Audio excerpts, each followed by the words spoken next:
Assalamualaikum warahmatullahi wabarakatuh. Ketemu lagi dengan saya Elpray dari channel Jejak Orang Malam.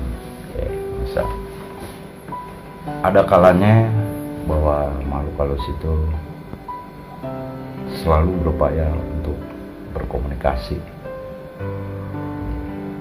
tetapi hal ini tentu tidaklah mudah, karena berbeda dimensi atau berbeda alam. Misalnya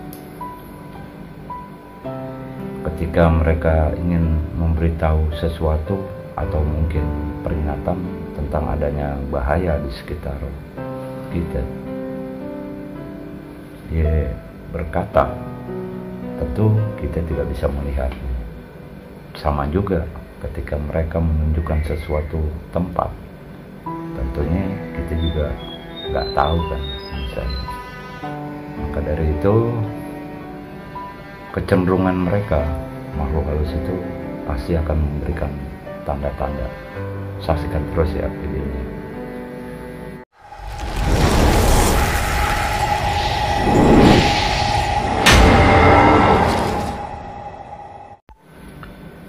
Berikut ini adalah tanda-tanda bahwa makhluk halus itu akan memberitahu suatu sinyal atau pertanda adanya bahaya atau suatu hal, memberitahu kepada kita. Tanda-tanda yang pertama adalah melalui mimpi. Mereka masuk ke dalam alam bawah sadar kita melalui mimpi, seolah-olah untuk memberitahu tentang suatu kejadian. Dan mimpi ini biasanya terjadi terus-menerus dan berulang-ulang. Mimpinya itu lagi, dan itu biasanya berlangsung antara 2-3 hari. Namun kenyataannya kebanyakan dari orang tersebut adalah dia mengalami mimpi-mimpi itu paginya pasti lupa gitu. Padahal mimpi itu terjadi berulang-ulang, tapi mereka biasanya lupa dan tidak bisa menceritakannya. Oleh karena itu, saran saya, sebaiknya mimpi yang terjadi berulang-ulang tersebut dicatat aja di kertas gitu. Nanti biasanya akan terjadi tersirat atau ada makna sesuatu di dalam mimpi itu. Jadi mimpi yang berulang-ulang selama 2-3 hari. Hal ini bisa jadi adanya suatu sinyal atau berita atau makhluk tersebut ingin memberitahu kepada kita. Yang keduanya adalah seringnya terdengar sayup-sayup, kadang bisa terdengar jelas, keras, bahkan dari kejauhan, seolah-olah nama kita dipanggil. Hal ini bisa terjadi di malam hari, sore hari, siang, dan tidak terkandung oleh waktu. Artinya bisa jadi pagi, siang, sore, malam. Sepertinya ada yang memanggil nama kita yang secara berulang-ulang gitu. Misalnya, kayaknya ada yang memanggil nama saya nih, gitu. Sebaiknya kalau hal itu terjadi di suatu tempat, sebaiknya kita mulai waspada dan melihat sekeliling tempat itu. Bisa jadi makhluk tersebut ada di sekitar kita dan ingin memberitahu mungkin terjadi adanya bahaya di sekitar kita, atau bahkan mungkin untuk memberitahu adanya suatu benda atau hal yang lain, misalnya. Yang selanjutnya adalah keadaan dimana suatu saat kita lagi dalam keadaan termenung atau dalam keadaan santai gitu, tiba-tiba terdengar di pikiran kita atau di otak kita ini seperti sayup-sayup terdengar suara musik. Suara musik ini bisa berupa alunan musik, suara, atau bahkan kidung. Suara ini terdengar terus-menerus. Hal ini bisa jadi merupakan suatu pertanda juga bisa. Tetapi sekali lagi kebanyakan dari kita tidak menyadari hal tersebut. Yang keempat adalah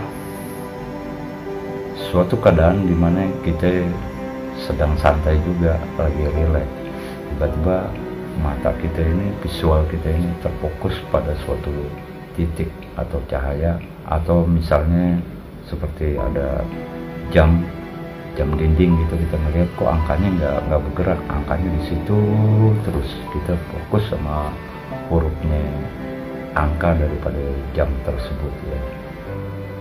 Nah, atau misalkan kita melihat suatu titik lampu, titik sinar putih, tiba-tiba ada sinar lain yang ada di sekitar lampu itu. Bagaimana kalau di tempat yang gelap? Di tempat yang gelap pun itu biasa disebut dengan orbs gitu.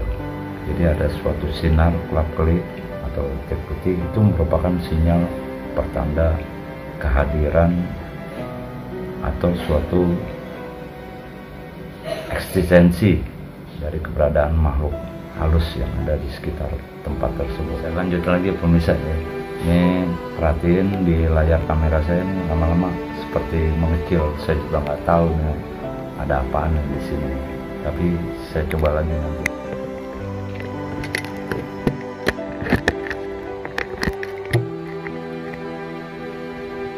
Oke pemirsa, saya lanjutkan kembali ya.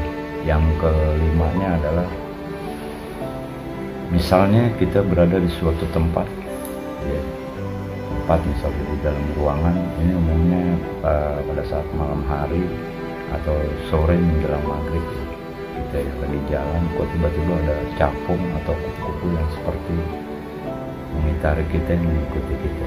Itu bisa jadi konon katanya, mitosnya itu katanya kehadiran daripada leluhur.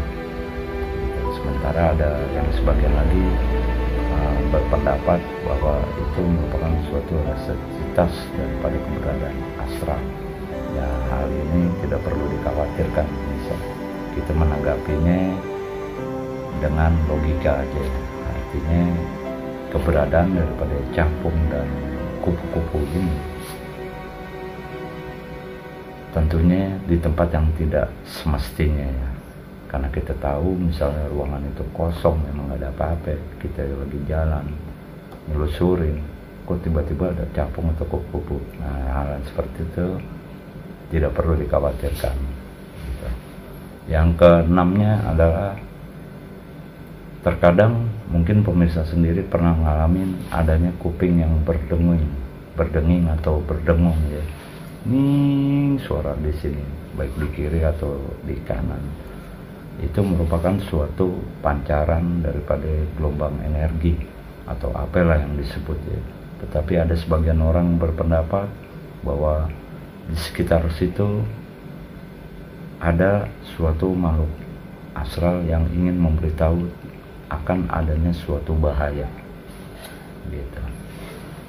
Nah, dari cerita yang tanda-tanda yang saya sebut di atas tadi, pasti pemirsa pernah mengalaminya, karena saya pun pernah mengalaminya. Tapi hal ini kita kembalikan lagi ya pemirsa, terlepas masalah kebenaran daripada cerita, fakta atau mitos tentang upaya makhluk halus yang akan memberikan tanda-tanda kepada seseorang itu. Melalui tanda-tanda tersebut, sebenarnya mereka ini berbeda dimensi dan berbeda alam. Jadi gaib, urusan gaib. Terima kasih sudah menyaksikan tayangan ini. Dukung terus channel Jejak Orang Malam bersama saya Elpray. Dari channel Jejak Orang Malam saya mohon pamit. Assalamualaikum warahmatullahi wabarakatuh.